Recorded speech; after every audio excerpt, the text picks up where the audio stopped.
So hello guys, it's Friday, the off day. So guys, on today's video, I'm going to cook squid and shrimp with the string beans. So guys, today is my off day. So ito yung ginagawa ko kapag off day ko. Nagluluto ako ng food for tomorrow for work. Ayan, ito yung lulutuin ko at ito na yung mga ingredients na luto ko na.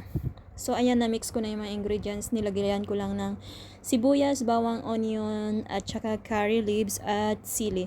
So, ilunod na natin yung squid.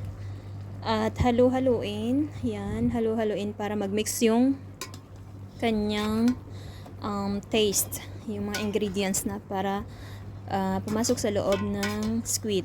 So, ayan, hilalo-halo ko lang. Ganyan-ganyan guys, hinalo ko lang ng ganyan. So, isunod na rin natin yung shrimp guys. Para, sabay silang maluto. Yan. So, isunod na natin. At hinulog ko na rin yan. Nilagay ko na rin sa kaldero para sabay silang maluto. At, ang sarap niya guys. Ang sarap-sarap talaga pagkatapos maluto nito guys. Ang sarap. Ang dami kong makain. So, ayan, hinalo-halo ko pa rin ulit. So, ayan na yung itsura niya. So, isusunod ko naman yung sitaw. Yan, sitaw naman para sabay-sabay na silang maluto. Yan. Kasi mabilis lang maluto yung squid at yung shrimp. So, sabay ko na sila.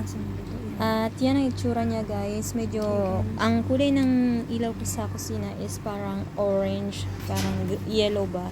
So, hindi maganda yung pagka-video niya. So, nilagyan ko rin siya ng Silver Swan soy sauce. Ayan.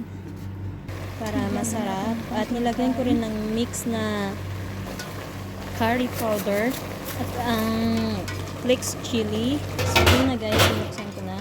At kumulo-kulo na siya guys. Yan. Ito na yung final cook niya guys. Final finish na siya. So, kumulo-kulo na. Naluto na lahat ng mga hipon, sitaw, at saka ng pusit. Yan, luto na. Hinalo ko rin ulit para mag-mix yung ingredients niya. Lahat-lahat.